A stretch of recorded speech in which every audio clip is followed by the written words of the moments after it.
Hello बच्चों, अब हम पढ़ेंगे दशमः पाठः ज्ञानम चेतनायाम।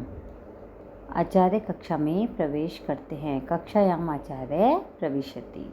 आचार्यः किम कक्षायाम सर्वे छात्रा उपस्थिता सन्ति। क्या कक्षा में सभी छात्र उपस्थित हैं।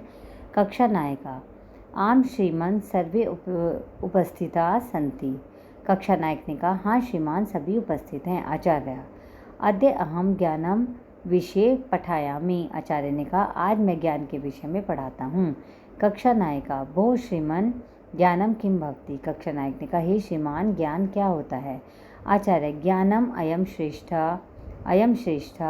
न यथा येन तत्वेन पुरुष हानि लाभम अयम निज परो वेति हितकार में हितकरम च विषय ज्ञानम सर्वशो भवन्ति इत्येव ज्ञानम अभिज्ञायते तद ज्ञानम चेतनायम निहित। यानी कि आचार्य ने कहा ज्ञान यह श्रेष्ठ है, यह श्रेष्ठ नहीं है, तथा जिस तत्व से पुरुष हानि लाभ यह मेरा है, वह उसका है, वह लाभकारी है, वह लाभकारी नहीं है, इस विषय में जानने में समर्थ होता है, वही ज्ञान जाना जाता है, वह ज्ञान चेतना में निहित है। कक्षा नायिका भो श्रीमान चेतना किम भवति।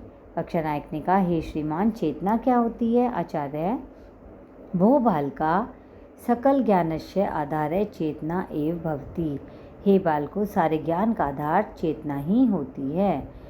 श्रुतताम सावधानस्य सकल विश्व ज्ञान स्यार्धाय भूतत्वे नावस्थितम ज्ञानमेव चेतना इति जानेत। संपूर्ण विश्व के ज्ञान का आधार प्राणियों में स्थित ज्ञान ही चेतना है। शुद्ध चेतना एवं शुद्ध ज्ञानम भवति। शुद्ध चेतना से ही शुद्ध ज्ञान होता है।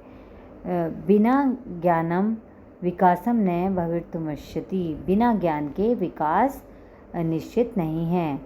अतः पुरुषे प्रथमम ईश्वरेण चेतना प्रदत्त। इसलिए पहले ईश्वर ने चेतना प्रदान की। चेतनात्वेन स्वतः ज्ञानम प्रादुर्भविष्यति। और चेतना के तत्व से स्वयं ज्ञान का प्रादुर्भाव होता है। ज्ञानोपार्जनाय गुरु कृपया आवश्यकता भवति।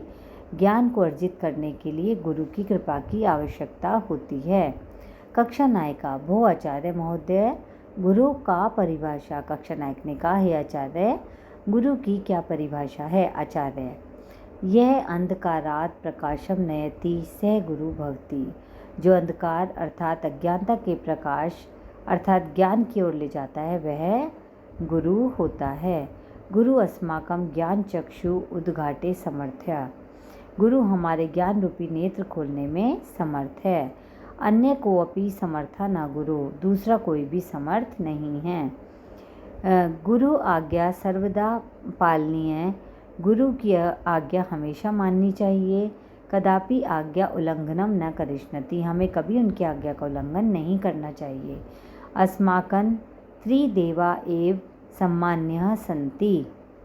हमारे 3 देव भी सम्मान के योग्य हैं। कक्षा नायिका भो श्रीमन के त्रिदेवता।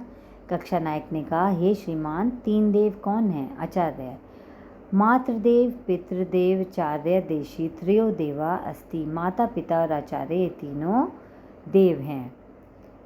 अस्माभिः एतेषाम् आज्ञा सर्वदा पालनीय। हमें इनकी आज्ञा हमेशा पालन करना चाहिए। गुरु एव अस्मान् अज्ञानान्धकारात् उद्धर्तुं समर्थो भवति। गुरु ही हमें अज्ञानता के अंधकार से दूर करने में समर्थ होते हैं।